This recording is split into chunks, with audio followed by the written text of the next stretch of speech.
Assalomu alaykum aziz opa-singillar. Sizlarni kanalimda ko'rib turganimdan juda ham xursandman. O'ylaymanki, kanalda joylab borayotgan darslarimiz sizlar uchun manfaatli bo'lmoqda.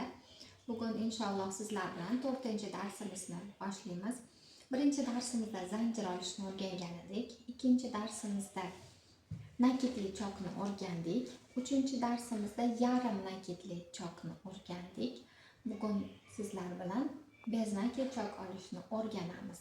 Buning uchun bizga o'zimiz xohlagan rangdagi ip hamda 1,5 razmerli kurchok kerak bo'ladi. Bismillah deb zanjir olishdan boshlaymiz. Zanjir olamiz. Zanjir olganda mana bu asosiy ipimizni qo'limizga o'zimizga qulay qilib o'rab olamiz. Yordamchi ipni esa o'rtancha barmoqimiz bilan ushlab turamiz.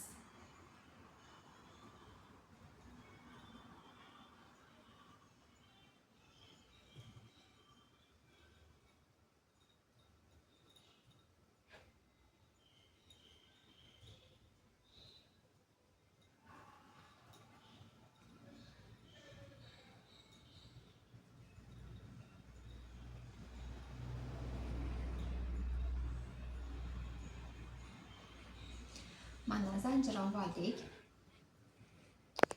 Endi birinchi petlani tashlab, ikkinchi petladan kurchog'imizni kirgizamiz.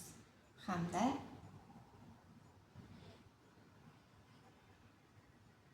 shunday holatda ipni olamiz. Mana kurchog'ini kirgizdik. Asosiy ipni olib chiqamiz. Mana bizda ikkita yo'lak hosil bo'ldi kurchog'imizning ichida. Mana shu ikkita yo'lakdan bir taniga o'tamiz. Yana qaytadan ko'rsataman. Mana ikkita ipni olib chiqqanimizda ikkita ovozga hosil bo'ldi. Mana ikkalasidan bir taniga olib o'tamiz. Mana shu bizda beznaki chok hisoblanadi. Qator oxirigacha o'zlaringiz bajarib ko'ringlar. Mana qator oxirigacha to'qib keldik.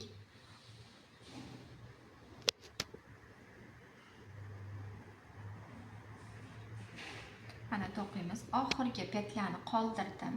Mana bitta oldingi petladan to'qidim. Bo'ldi, mana oxirgi birinchi ilgari olgan zanjirimizni qoldiramiz. Bitta tepaga ko'tarilamiz hamda orqaga aylantiramiz.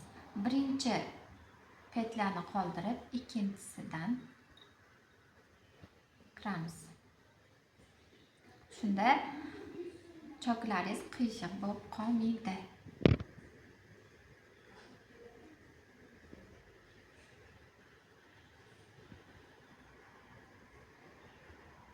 Mana shunday holatda to'qib ketiladi.